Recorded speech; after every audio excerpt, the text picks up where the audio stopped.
Estamos una vez más aquí con ustedes en esta serie que le hemos titulado Con Jesús en su santuario, donde estamos estudiando en detalles paso a paso el plan de la salvación a la luz del santuario.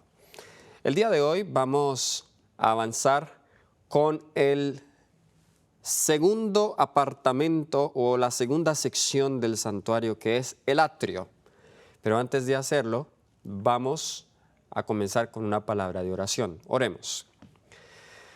Querido Señor y Padre bueno, al abrir tu palabra pedimos tu dirección y tu compañía. Si hay algo en nuestro corazón que nos impide recibir tu bendición a esta hora, pido, Padre, que tú lo quites, lo entregamos a ti. Cualquier pecado acariciado, cualquier mal pensamiento, Señor, vacíanos de nosotros mismos y llénanos de tu Espíritu. En Jesús lo pedimos. Amén. Amén. Muy bien, vamos entonces con Jesús en el atrio. El atrio es el patio exterior que rodea el tabernáculo de reunión. El tema anterior hablamos acerca del campamento y vimos cómo el pueblo de Israel estaba ubicado alrededor del tabernáculo. Hoy vamos a entrar entonces en muchos detalles en cuanto al atrio. En el libro de Éxodo, el capítulo 27, versículos 9 al 11, encontramos las medidas del atrio exterior.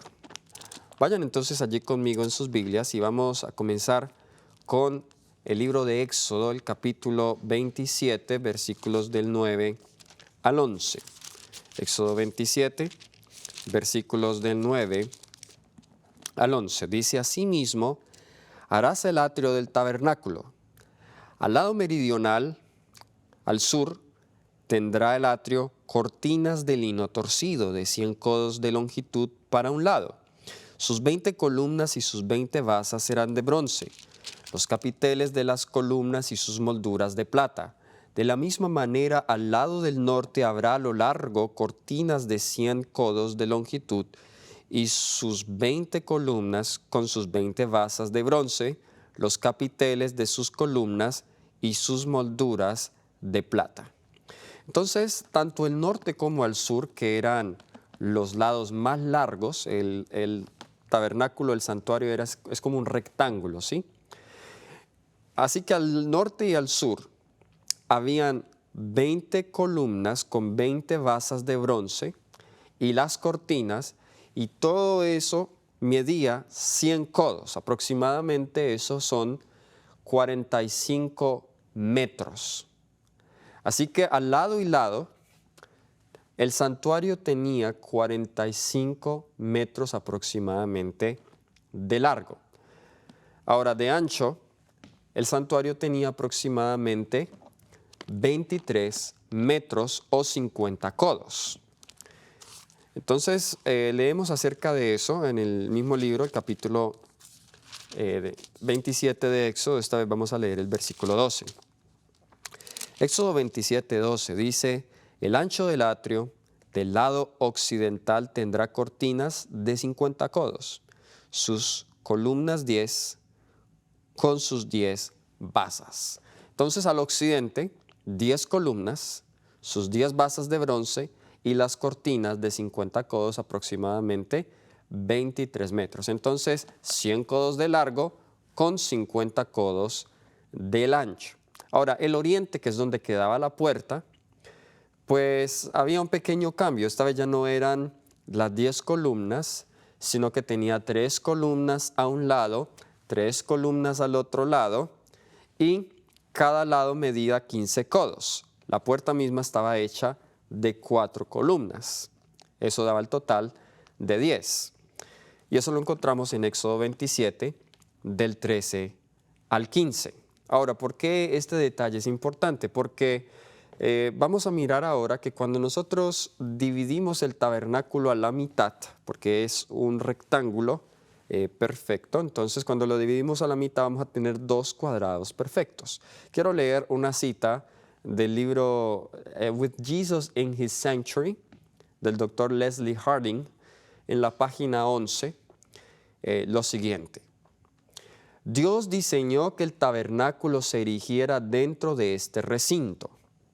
Para ubicar su posición, la cancha primero debe dividirse en 2 cuadrados. El altar del holocausto se colocó en el centro de la plaza oriental, entre este y el velo hacia el lugar santo, pero al sur de una línea imaginaria que corría de este a oeste y dividía en 2 el atrio, estaba la fuente de bronce. Esta conclusión está respaldada por la analogía del mar de bronce de Salomón en 1 de Reyes 7:39 y 2 de Crónicas 4:10, donde se menciona que el mar de bronce quedaba un poquito más al sur. Los rabinos recuerdan que al norte de esta línea media y frente a la fuente se clavaron estacas en el suelo en las que se ataban a las víctimas antes de matarlas. Entonces lo que estamos aquí viendo en la explicación del doctor Leslie Harding es que si nosotros miramos el tabernáculo, como dijimos, es un rectángulo y lo dividimos en la mitad, vamos a ver que hay 2 cuadrados perfectos y en el centro de uno de esos cuadrados tenemos el altar del sacrificio y en el otro centro tenemos el arca del pacto. Quiero leer la siguiente cita en la misma página. Nos dice: el tabernáculo se erigió en la plaza occidental del patio. Filón, un judío que vivió en Alejandría alrededor del año 40 después de Cristo, nos recuerda la creencia hebrea de que los 2 lados y la parte posterior del tabernáculo eran equidistantes de las cortinas del patio. Este arreglo colocaba el arca en el centro exacto del cuadrado occidental. El velo en el lugar santo estaría entonces en la línea norte-sur que divide al patio. Así que si nosotros mirásemos el santuario desde arriba, usted trazara una línea en la mitad donde está el velo a la entrada del lugar santo, usted podría ver entonces allí que el arca del pacto quedaba exactamente en la mitad del segundo cuadrante, que sería el cuadrante de la parte occidental, mientras que el altar del sacrificio quedaba en la mitad del primer cuadrante, es decir, el cuadrante del oriente. Eso es lo que nosotros veríamos allí. Ahora, si usted traza las líneas diagonales, pues eso es lo que va a encontrar. Entonces, el santuario está compuesto de 2 cuadrados perfectos, lo cual nos muestra 2 ministerios perfectos. El primer cuadrado perfecto es el que corresponde al atrio, y allí vemos el ministerio o la obra de Cristo Jesús acá en la tierra. Y el segundo cuadrado perfecto corresponde al lugar santo y el lugar santísimo, que corresponde a la obra de Jesús en el cielo. Es decir, aquí tenemos las 2 fases importantes de la obra de Jesús. Hay algunos que separan el ministerio de Jesús acá en la tierra con el ministerio de Jesús en el cielo y creen que todo se terminó en la cruz. Ahora, en la cruz se hizo la provisión de la expiación. En la cruz se pagó por la deuda de nuestros pecados. Pero ahora en el lugar santo y santísimo, los méritos de Cristo en la cruz se aplican a cada pecador. Así que tenemos salvación perfecta. 2 ministerios perfectos de Jesús: su ministerio en el atrio, es decir, acá en la tierra, y su ministerio en el cielo.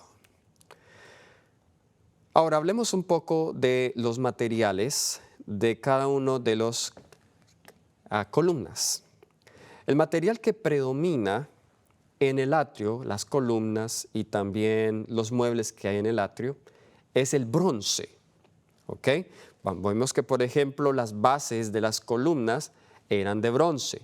Las columnas eran cubiertas de bronce. ¿Ok? También las estacas. ¿Qué representa el bronce? El bronce en la Biblia es el símbolo de la salvación ilustrada en la humanidad de Jesús. Vemos algunos usos de este metal. Por ejemplo, vayamos al libro de Números, el capítulo 21. Números, el capítulo 21. Y leemos en el versículo 9, esto es en ocasión de la serpiente de bronce. Leemos acá, y Moisés hizo una serpiente de bronce y la puso sobre un asta, y cuando alguna serpiente mordía a alguno, miraba la serpiente de bronce y vivía. Interesante aquí que se utiliza el metal bronce. Ahora, esta serpiente, ¿a quién representa? Bien, el mismo Jesús dijo que esa serpiente lo representa él mismo en Juan 3:14. Vamos allá al Evangelio según San Juan, el capítulo 3, el versículo 14. Jesús hace alusión a esta figura. Como Moisés levantó la serpiente en el desierto, así es necesario que el Hijo del Hombre sea levantado. Entonces, Jesús representa a esa serpiente, pero recuerdo una vez estaba teniendo un estudio bíblico y estaba hablando acerca de esto, y una señora, la señora que estaba escuchando, me dijo, no estoy de acuerdo con lo que tú estás diciendo. ¿Cómo es posible que vas a comparar a Jesús con una serpiente?, me dijo ella. Si la serpiente es símbolo del diablo. Bien, yo le dije, tienes razón, así es, pero el hecho de que Jesús se compare con una serpiente justamente nos muestra algo del trabajo de la salvación en favor de nosotros, de Jesús. Y es que Jesús tomó forma de serpiente, es decir, forma de pecado, se humanó para llevar nuestros pecados. Al que no conoció pecado, Dios lo hizo pecado. Y la serpiente está muy relacionada con el pecado. Este símbolo nos muestra la obra humana de Cristo acá en la tierra. Así que el bronce, cada vez que estudiamos acerca del bronce, el bronce muestra la obra de salvación de Cristo acá en la tierra. Curiosamente, cuando Juan vio a Jesús en visión en el libro de Apocalipsis, Juan en el libro de Apocalipsis escribe en el Apocalipsis capítulo 1, versículo 15, noten este detalle tan interesante. Apocalipsis 1:15 dice, y sus pies semejantes al bronce bruñido, refulgente como en un horno, y su voz como estruendo de muchas aguas.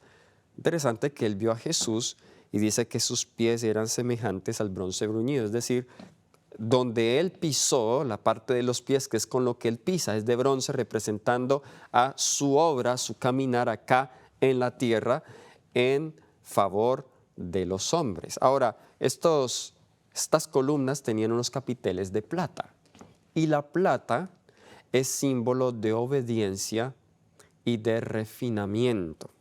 La sierva del Señor en el libro Profetas y Reyes, página 409, ella menciona allí y compara la plata como símbolo de obediencia. Así que tenemos aquí el bronce, la salvación, y la plata, símbolo de obediencia. Ahora hablemos un poco acerca de las cortinas que estaban también alrededor del atrio. Estas cortinas estaban sujetadas por cuerdas y estacas o clavos. Eso lo podemos nosotros leer en el libro de Éxodo, el capítulo 38, versículo 20. Éxodo capítulo 38, versículo 20. Nos dice la palabra del Señor: todas las estacas del tabernáculo y del atrio alrededor eran de bronce. Entonces noten que las estacas también eran de bronce. Ahora, ¿qué representa esa estaca?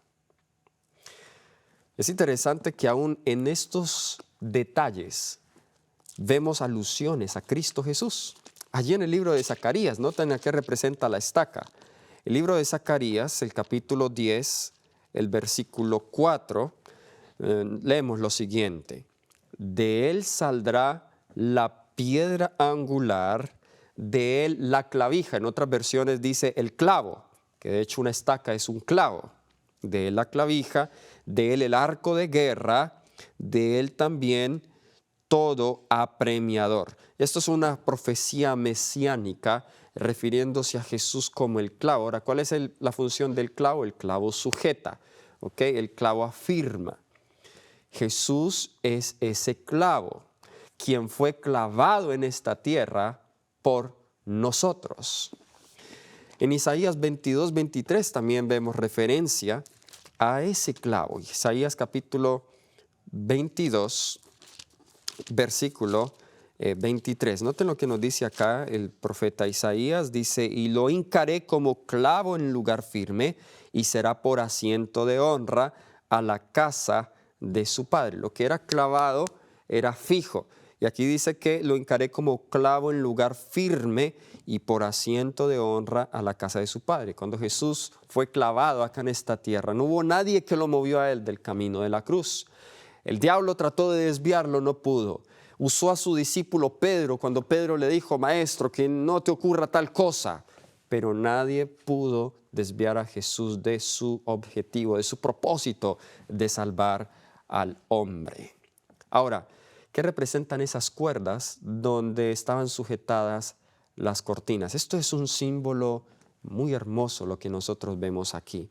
Saben, en el libro de Oseas hay una referencia a esas cuerdas. Las cuerdas que el Señor utiliza para atarnos. El Señor no utiliza cuerdas de hierro, no nos trata mal, no nos azota, no nos forza que le sigamos, pero solo hay unas cuerdas que son las que Él utiliza. El libro de Oseas, el capítulo 11, el versículo 4, leemos, con cuerdas humanas los atraje, con cuerdas de amor, y fui para ellos como los que alzan el yugo de sobre su cerviz, y puse delante de ellos la comida. Sí, las únicas cuerdas que Él utiliza son las cuerdas de amor. Y esas cuerdas que sujetaron a Jesús en esta tierra, recuerden, el clavo estaba clavado en la tierra, allí sosteniendo la cortina. Lo que hizo que Jesús viniese acá y se clavase a la tierra fue el amor que Él tenía por cada uno de nosotros. ¿Sabían ustedes que los sacrificios eran atados con cuerdas también?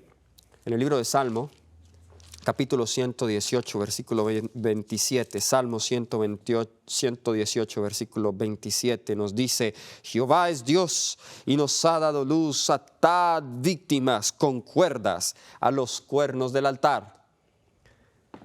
Lo que llevó a Jesús a ser atado al altar fueron esas cuerdas de amor.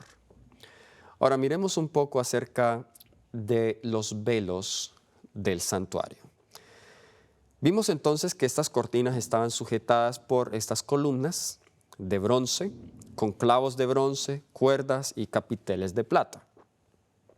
Pero las cortinas mismas, nos dice Éxodo 27:9, vamos a leer Éxodo 27:9, vamos a ver que eran de lino. Dice, asimismo harás el atrio del tabernáculo al lado meridional, al sur.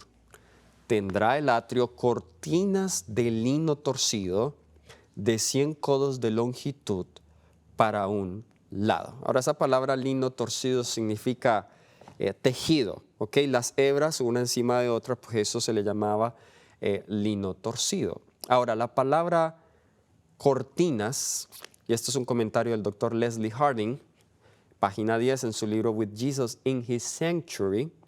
Las palabras cortinas vienen de una raíz hebrea, kalá. Y esa palabra kalá en hebreo significa cortar o hacer una incisión. Y se cree que indica algún tipo de tejido abierto. El Targum lo traduce como trabajo de rejilla y el Enahuay sugiere que son mallas. O sea, en realidad no era una cortina así bien tejida, cerrada, sino que en realidad eran como un tipo de malla lo que cubría el atrio. Bien, usted puede leerlo en Patriarcas y Profetas, la página 347 en inglés, donde ella le llama a estas cortinas, las asemeja con mallas. Esta cortina no ocultaba por completo lo que sucedía dentro del atrio, porque era una malla. En el lenguaje simbólico de la Biblia, el lino fino simboliza la justicia del Salvador, que está dispuesto a compartir con sus discípulos, Apocalipsis 19:8. Su tejido suelto formaba solo una barrera simbólica y una que invitaba a entrar. En los susurros del viento a través de estas cortinas, la voz del Espíritu cantó, Jesús es tu justicia, Él te encerrará en la sagrada tranquilidad de su santuario entra. Oh, qué hermosa simbología. Yo me imagino el que caminaba fuera del atrio ahí en el desierto y veía esa cortina, y esa cortina era una malla y alcanzaba a ver allá el altar del sacrificio, alcanzaba a ver el lavacro, veía el tabernáculo, y en la tranquilidad del desierto, quizá esa cortina ondeándose, el Espíritu Santo susurraba al alma: entra a la tranquilidad de mi presencia. Ahora, en Éxodo 27:9 resalto de nuevo la última parte de este texto, donde dice que era de 100 codos de longitud para un lado. Habíamos dicho que esos 100 codos eran aproximadamente 45 metros. Ahora, en Éxodo 38:16 leemos: todas las cortinas del atrio alrededor eran de lino torcido. Lo mismo leemos también en Éxodo 27:9. Asimismo harás al atrio del tabernáculo, al lado meridional al sur, cortinas de lino torcido de 100 codos de longitud para un lado. Ahora, ¿qué representa esas cortinas? ¿Qué representan esos velos? El libro de Hebreos, capítulo 10, versículo 20. Hermosa simbología, una vez más apuntando a Cristo. Nos dice Hebreos 10:20: por el camino nuevo y vivo que Él nos abrió a través del ¿qué cosa? A través del velo, esto es su carne. Ahora, volvamos de nuevo a la simbología de la malla. Volvamos de nuevo a la simbología de la cortina, ¿sí? Estaba perforada. De la misma manera Jesús, la carne de Jesús que representa el velo, también fue perforado por nosotros. Jesucristo tomó la naturaleza humana como una malla a través de la cual mostrar el carácter de Dios al universo. Ahora estudiamos un poco acerca del velo del atrio, porque habían 3 velos. El primer velo era la entrada que daba al atrio, esa primera puerta. El segundo velo es la entrada al lugar santo, y el tercer velo es la entrada al lugar santísimo. Vayamos entonces al primero y leemos en Éxodo 38:18. Esto es en referencia al velo del atrio. Éxodo 38:18. Leemos: la cortina de la entrada del atrio era de obra de recamador, de azul, púrpura, carmesí, lino torcido. Era de 20 codos de longitud, y su anchura, o sea, su altura, era de 5 codos, lo mismo que las cortinas del atrio. Entonces, 4 colores que tenía esta cortina: azul, púrpura, carmesí y lino torcido. Ya vamos a mirar el simbolismo de esos colores, pero quiero de nuevo una vez más citar al Dr. Leslie Harding en la página 35 en su libro With Jesus in His Sanctuary. Si se corta por la mitad y las piezas se apilan una encima de la otra, formarían un cuadrado de 10 codos de lado, igual que los otros 2 velos. Es decir, recuerdan, ese velo, el velo de la entrada tenía 20 codos de ancho. Si se cortaba por la mitad, entonces esa entrada iba a tener iban a quedar 2 pedazos de 10 codos. Ahora, si se coloca cada una de esas estacas una encima de la otra, en realidad lo que daba era la misma medida de la puerta del lugar santo, porque la puerta del lugar santo tenía 20 codos de altura y tenía 10 codos de anchura. Ahora, ¿por qué estamos haciendo esta similitud? Vamos a leer de nuevo el comentario del doctor Leslie Harding. Si se corta por la mitad y las piezas se apilan una encima de la otra, lo que acabamos de explicar, formarían un cuadrado de 10 codos de lado, al igual que los otros 2 velos. Si bien cada uno estaba hecho de los mismos materiales y era similar en área e importancia, Se diseñaron para que el más externo fuera el más ancho y el bajo, y los internos más estrechos y más altos. ¿Le sugiere esto al observador entusiasta que la entrada al atrio, donde se proporciona la justificación por la fe, es la más amplia? Y luego que a medida que uno avanza hacia la santificación en el lugar santo y hacia la glorificación en el lugar santísimo, el camino se estrecha cuando se acerca al trono. O sea, el punto principal de las medidas de las diferentes puertas es que la puerta exterior, la del atrio, era la más ancha de todas y la más baja, pero las otras dos puertas eran más angostas. De esta manera, Dios nos muestra que a medida que nosotros nos acercamos a su presencia, el camino se hace más angosto. La puerta se hace más angosta. Muchos se están satisfechos solamente con entrar en el atrio, pero no quieren entrar al lugar santo, al lugar santísimo. Están satisfechos con pecar y pedir perdón. Y no les importa si tengan que llevar 3 corderos al día, pues llevan 3 corderos al día. Ese no era el plan de Dios. El plan de Dios era que ellos entraran. Físicamente podían solo estar en el atrio, pero por la fe podían entrar al lugar santo y luego al lugar santísimo para tener completa expiación por sus pecados. Otra cita de este mismo libro, With Jesus in His Sanctuary, página 36, de Leslie Harding: el Señor eligió los materiales de los velos y planeó cada detalle como un símbolo de alguna faceta del carácter o acto de Jesús. Los animales proporcionaron lana azul, púrpura y escarlata, así como los tintes para colorearlos. Las plantas suministraron lino fino, mientras que la tierra ofreció oro y plata.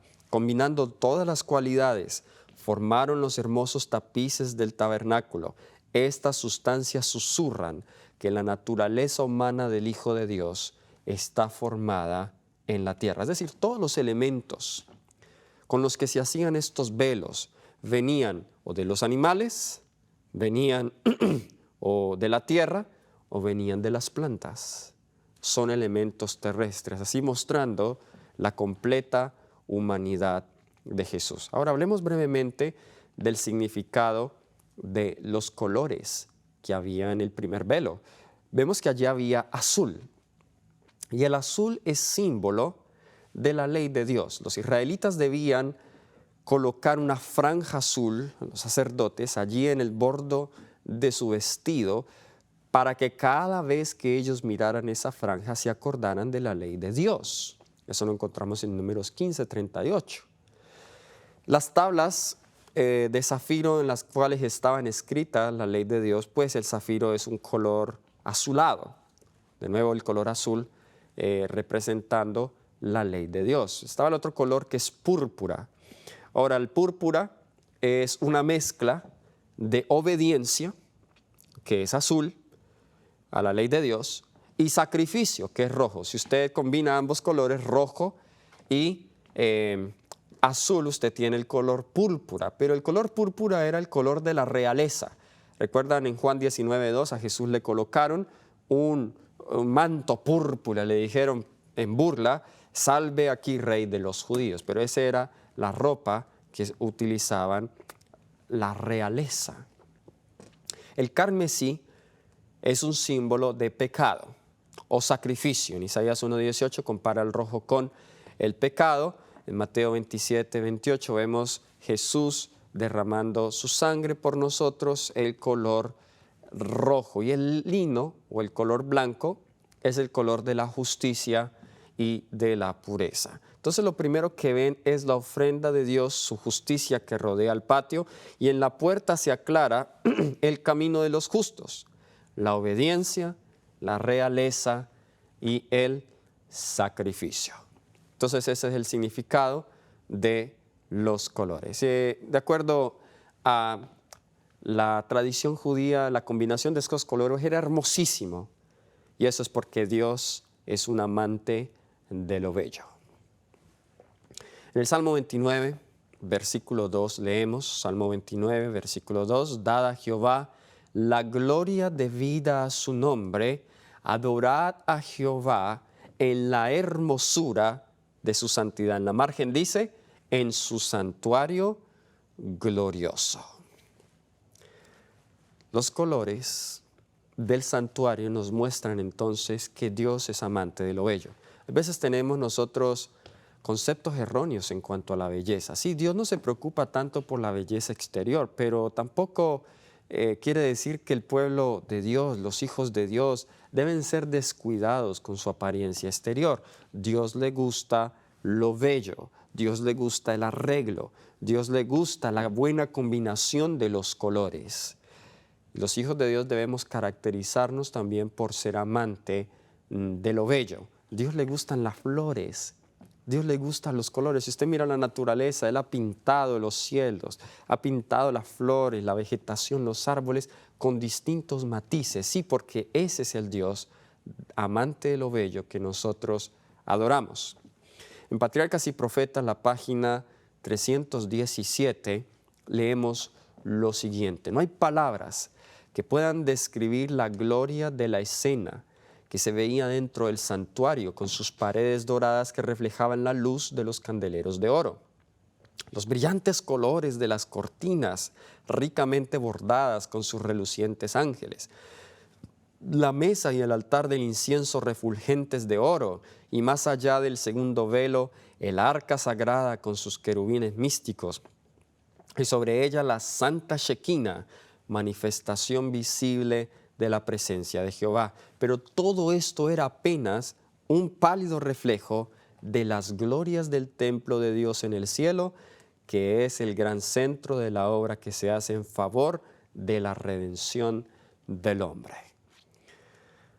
A través de estas cosas Dios quería mostrarnos en miniatura cuán hermoso es el cielo.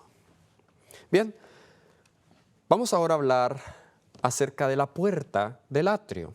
En Éxodo 27, versículo 16, leemos: para la puerta del atrio habrá una cortina de 20 codos. Entonces, ¿qué representa la puerta? Este es otro símbolo de Jesús.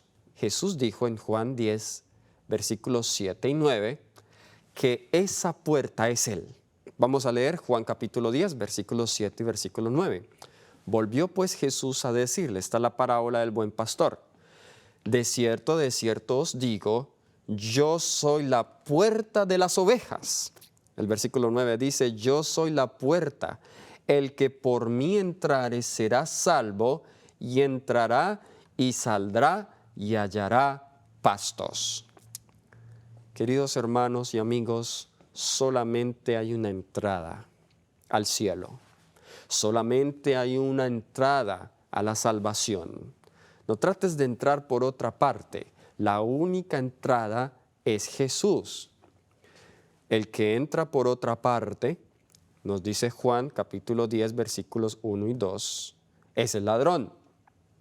De cierto os digo, el que no entra por la puerta en el redil de las ovejas, sino que sube por otra parte, es el ladrón y salteador. Mas el que entra por la puerta, el pastor de las ovejas es.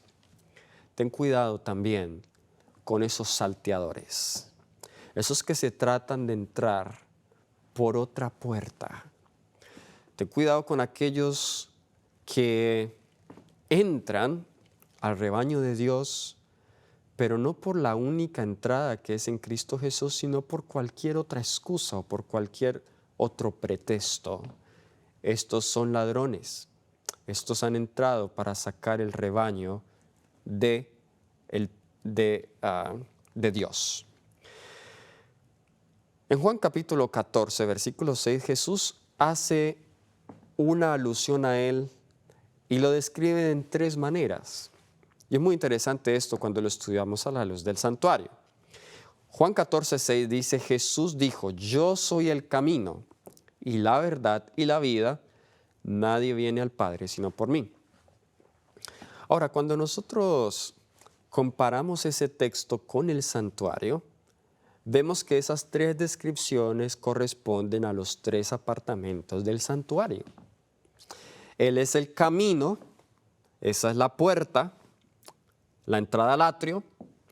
Él es la verdad, esa es la entrada al lugar santo. Dicho sea de paso, allí en el lugar santo están los panes de la proposición, y Jesús dijo en Juan 17:17, dijo, santifícalos en tu verdad, tu palabra es verdad.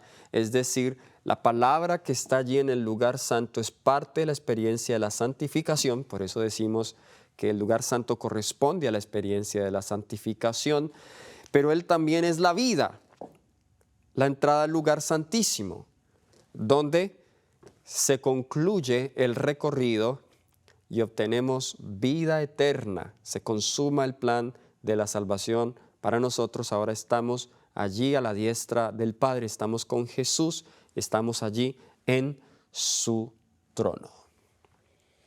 No hay ningún otro camino, no hay ninguna otra entrada. Jesús representa cada una de esas tres puertas o esos tres velos. Él es el camino, la entrada al atrio. Él es la verdad, la entrada al lugar santo. Él es la vida, la entrada al lugar santísimo. Él representa cada una de esas entradas. Él es el único camino a la salvación. A esto hace alusión Hechos 4:12 cuando dice, y en ningún otro hay salvación, porque no hay otro nombre bajo el cielo dado a los hombres en que podamos ser salvos. Debemos nosotros evitar el engaño de ser salvos por obras. Las obras no salvan a nadie, solamente a Cristo Jesús. Ahora, brevemente describamos y estudiemos el velo del lugar santo.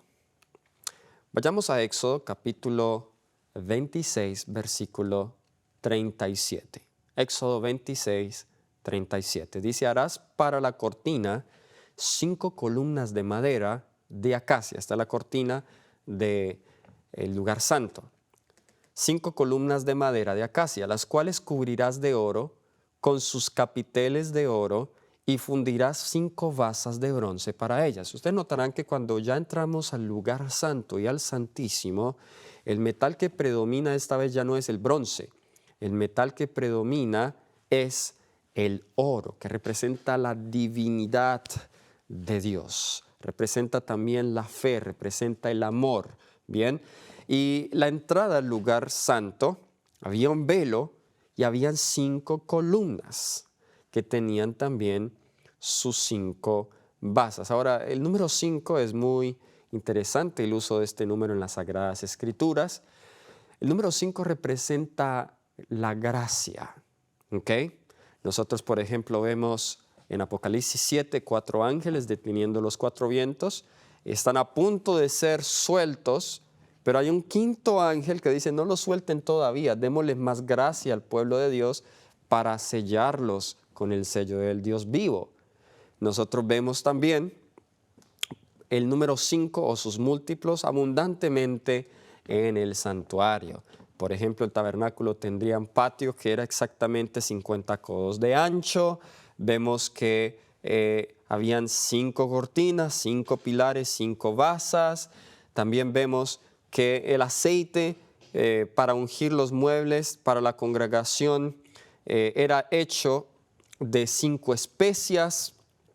Es decir, tenemos mucha referencia al número 5 allí en el santuario, que representa gracia. Ahora el oro representa la fe. En 1 de Pedro 1:7 leemos, para que sometida a vuestra fe, mucho más preciosa que el oro, el cual, aunque perecedero, se prueba con fuego, sea hallada en alabanza, gloria y honra cuando sea manifestado Jesucristo. Entonces, ¿qué vemos aquí? Que la entrada a la experiencia de la santificación, al igual que la entrada a la experiencia de la justificación, es por la gracia a través de la fe. Algunos creen que sí, somos justificados por la fe, pero una vez justificado, entonces la santificación depende de mis propias obras. No. La Biblia me enseña que tanto la justificación como la santificación, ambas son por gracia a través de la fe. No es por nada que nosotros hagamos. Aún para obrar necesitamos de la gracia de Dios. Por eso Gálatas 5:6, ese versículo nos dice, la fe, al final del versículo dice, la fe que obra por el amor. Ahora vayamos al velo del lugar santísimo. Vamos a Éxodo capítulo 26, versículos 31 y 32. Éxodo capítulo 26, versículos 31 y 32. También harás un velo de azul, púrpura y carmesí y lino torcido. Será hecho de obra primorosa con querubines y lo pondrás sobre 4 columnas de madera de acacia cubiertas de oro, sus capiteles de oro sobre sus basas de plata. Esta vez, en vez de 5 columnas, vemos 4 columnas. ¿Okay? El 4 en la Biblia representa universalidad. Es decir, la obra que se hace en el lugar santísimo es para todo el mundo. La hora de juicio es una hora para todos. Es hora de que todo el mundo comparezca ante el tribunal de Cristo. Todos compareceremos ante ese tribunal. ¿Ok? Ahora, en Éxodo 26, 33, vemos que este velo estaba colgado debajo de unos corchetes. Vamos a leer aquí Éxodo 26, 33, nos dice, y pondrás el velo debajo de los corchetes y meterás allí del velo adentro el arca del testimonio, y aquel velo os hará separación entre el lugar santo y el lugar santísimo. Volveremos aquí a este símbolo de los corchetes, pero este velo también tenía los mismos colores de los otros velos: azul, púrpura, carmesí, lino torcido. Eso lo vemos en Éxodo 36, 35 y 36. ¿Ok? Tenía los mismos colores. Quiero leer, hablando de este velo, en Patriarcas y Profetas, la página 315. Patriarcas y Profetas, la página 315. El edificio se dividía en 2 secciones mediante una bella y rica cortina o velo, suspendido de columnas doradas, y una cortina semejante a la anterior cerraba la entrada de la primera sección. Tanto estos velos como la cubierta interior que formaba el techo eran de los más magníficos colores: azul, púrpura y escarlata, bellamente combinados, y tenían recamados de hilos de oro y plata, querubines que representaban la hueste de los ángeles asociados con la obra del santuario celestial y que son espíritus ministradores del pueblo de Dios en la tierra. Qué hermoso. De nuevo vemos acá el principio de que Dios es amante de lo bello. Eran velos bellos, cortinas ricas de muchos detalles. Habían ángeles, querubines allí también grabados, tanto el velo del techo interior, la cubierta, como este velo que dividía el lugar santo del lugar santísimo. Pero quiero regresar aquí a Éxodo 26, 32, y nos dice, y lo pondrá sobre sus 4 columnas de madera de acacia cubiertas de oro, sus capiteles de oro sobre las basas de plata. En realidad esa palabra capitel no es una buena traducción aquí, pues es la palabra vav en hebreo, que significa clavos. En la Nueva Versión Internacional, de hecho, traduce esa palabra, en vez de capitel, la traduce como ganchos. Dice, cuélgala con ganchos de oro en 4 postes de madera. Ahora, ¿cuál es el simbolismo que nosotros vemos aquí? La cortina estaba clavada sobre ganchos o sobre clavos. Habían 4 columnas y habían unos ganchos, unos clavos sobre las cuales la cortina estaba colgada. Y por eso se suspendía de columna en columna y dejaba un espacio arriba entre el lugar santo y el lugar santísimo, y por ese espacio ascendía el incienso que quemaba el sacerdote. Pero hay un detalle más importante aún, y es que esa cortina que ya vimos, ese velo, representa la carne de Jesús. Pregunta: ¿cuántos clavos se usaron para crucificar a Jesús? Se usaron 4 clavos. 4 clavos se usaron para crucificar a Jesús. Ahora, cuando Jesús fue muerto, ¿qué pasó con ese velo? El velo que dividía el lugar santo y el lugar santísimo. Lucas 23:33 nos dice que he aquí el velo del templo se rasgó en 2, de arriba hacia abajo, y la tierra tembló y las rocas se partieron. Entonces, dado que las columnas estaban espaciadas a unos 6 pies de distancia, las cortinas se combaban en arcos poco profundos entre cada clavo, por lo tanto no llegaba al techo.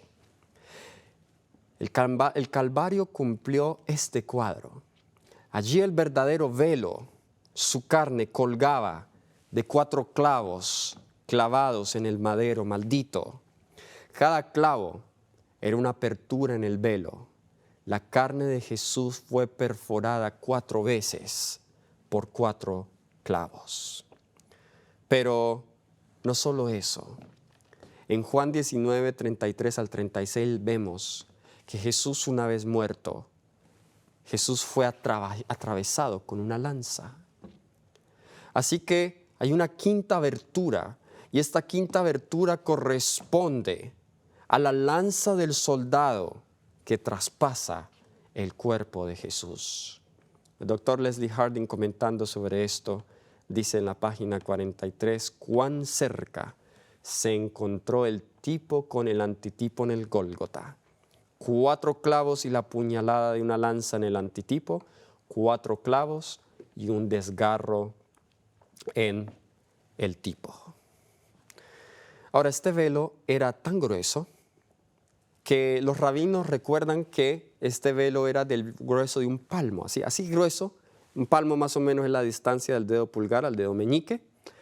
Así de grueso era este velo. O sea, era imposible que este velo fuera rasgado por voluntad humana, y de hecho se rasgó de arriba hacia abajo, mostrando que esto era un acto divino. A través de eso Dios mostró que ya los servicios del santuario en la tierra habían culminado.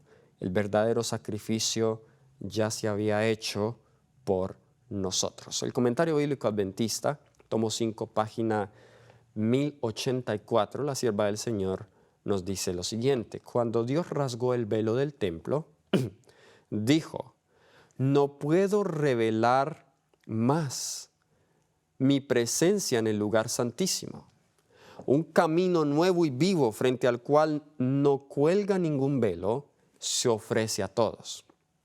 La humanidad pecaminosa y doliente no necesita más esperar la venida del sumo sacerdote. Cuando ese velo se rasga, representa la apertura de un camino nuevo y vivo, frente al cual no cuelga ningún velo. Como mencionamos, esos velos tenían muchos ángeles, muchos querubines, y esto simbólicamente representa la obra de los ángeles a través o en favor de nuestra salvación. Un detalle más en los minutos que nos quedan es acerca de la sangre en los velos. Este velo del lugar santísimo era un velo que recibía la sangre del sacrificio diario. Vamos a leer aquí en Levítico capítulo 4, versículo 6. Levítico capítulo 4, versículo 6 dice, y mojará el sacerdote su dedo en la sangre, y rociará de aquella sangre 7 veces delante de Jehová hacia el velo del santuario. Entonces están conmigo en la simbología. Recuerden, el velo representa a Jesús.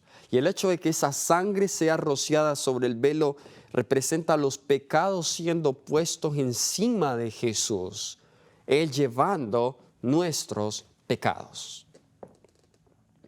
En el libro La Historia de la Redención, la página 235, la sierva del Señor dice lo siguiente: al representar la carne de Cristo colgando, clavada y rasgada, el velo con inscripciones de sangre anunciaba no solo que la caída del hombre le había hecho no solo lo que la caída del hombre le había hecho a Jesús, sino que también daba evidencia de que Él había pagado en su cuerpo, en la cruz, la pena total por la culpa de la humanidad.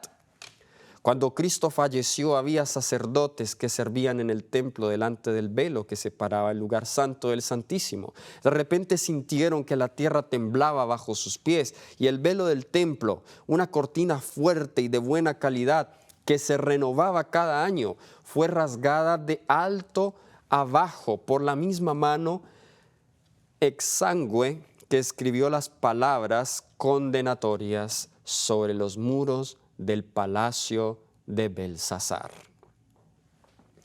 Cristo, como ese velo, entonces anuncia a cada uno de nosotros el hecho de que Cristo pagó por nuestros pecados en la cruz.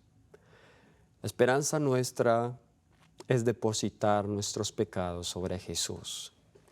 Él simbólicamente, como ese velo, los lleva sobre Él.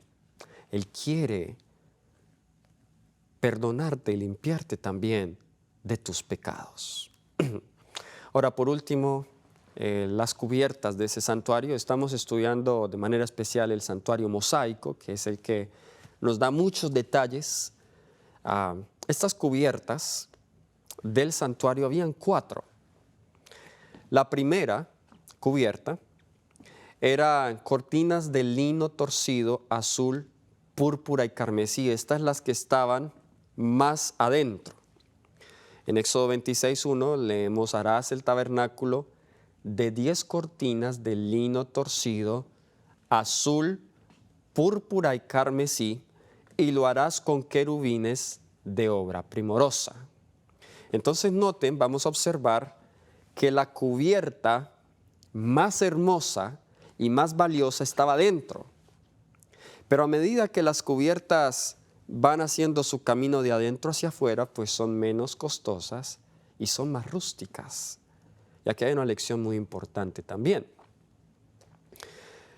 Ahora, la segunda cortina encima de esta, en Éxodo 26:7 vemos: harás asimismo cortinas de pelo de cabra para una cubierta sobre el tabernáculo, 11 cortinas harás. Entonces la segunda cortina que estaba sobre esta primera de lino torcido es de pelo de cabra. La tercera cortina, leemos de ella en Éxodo 26:14. Harás también a la tienda una cortina de pieles de carneros teñidas de rojo y una cubierta de pieles de tejones. Entonces esta tercera es la de pieles de tejones. Los tejones eran unos animales marinos, se creen que era un tipo de foca que habitaban allí en el mar Rojo.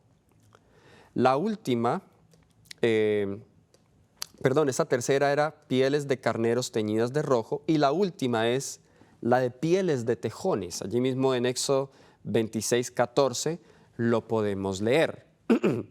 Entonces repasemos cuáles eran las cortinas. La primera era lino torcido, azul, púrpura y carmesí. La segunda era pelo de cabra. La tercera, pieles de carnero teñidas de rojo. Y la cuarta y la más externa era pieles de tejones. Ahora, ¿qué significa esto? Vemos que lo más valioso y lo más hermoso era en el interior. ¿Dónde deberíamos nosotros entonces poner más atención y dedicar más tiempo a embellecer lo interno o lo externo? Pero ¿dónde es que la gente hoy invierte más sus recursos? ¿Dónde es que nosotros invertimos más nuestro tiempo en embellecernos externamente? Pero aún en el santuario vemos, y esto es una aplicación personal, que lo más valioso y lo más hermoso era lo interno. Lo externo era más sencillo. No era feo, ya vimos que habían hermosos colores, pero era lo más sencillo. Y había un propósito. Imaginen ustedes el santuario allá en el desierto, donde habían caravanas que pasaban continuamente y vieran esa casa ya llena de oro, pues hubiesen sido presa de ojos avaros. Así que había un propósito de protección, pero también vemos esta lección de manera individual, pero también vemos a Cristo, aplicación ahora a Cristo. Jesús no tenía ninguna apariencia externa como para que le deseamos, ninguna belleza externa, nos dice el libro de Isaías 53. Así que Jesús también externamente era rústico, era sencillo, así como una carpa con una cubierta de pieles de tejones. Pero lo más valioso de Jesús estaba en su interior. Así que la cortina de lino torcido se refiere a la exaltación de Cristo, porque esos son colores reales de la realeza. Pero la cortina de pelo de cabra representa la justicia de Cristo. La cortina de pieles de carneros teñidas de rojo representa el sacrificio de Cristo y su sufrimiento. Enseña el sacrificio y el sufrimiento de nuestro más alto honor. Y las pieles de tejones nos enseñan que la belleza física o externa no es la más atractiva, no es la belleza exterior. Lo que a Dios más le importa es la belleza interior. Jesús vino como hombre humilde. Jesús nos enseña que es la humildad y la mansedumbre de corazón lo que es más hermoso delante de Él. Qué hermosas lecciones nos da el santuario. Queridos hermanos, queridos amigos, estos símbolos no son símbolos muertos, son símbolos vivos que apuntan a aspectos del carácter de Jesús, a aspectos de la obra de la salvación en nosotros. ¿Quieres tú aceptar hoy la obra que Jesús hizo en el atrio por tu vida? Esa obra de salvación, esa obra de la purificación de nuestros pecados. Él, que es el velo, llevó ya la sangre sobre sí, llevó nuestros pecados para librarte a ti y a mí de la culpa de la muerte eterna. Vamos a orar. Querido Padre Celestial, gracias por Jesús, ese velo que fue perforado y que fue rasgado por nosotros. Por la fe aceptamos tu sacrificio, Señor. Ayúdanos cada día a recordar esto para que en ti podamos tener la seguridad de la salvación. En el nombre de Jesús. Amén.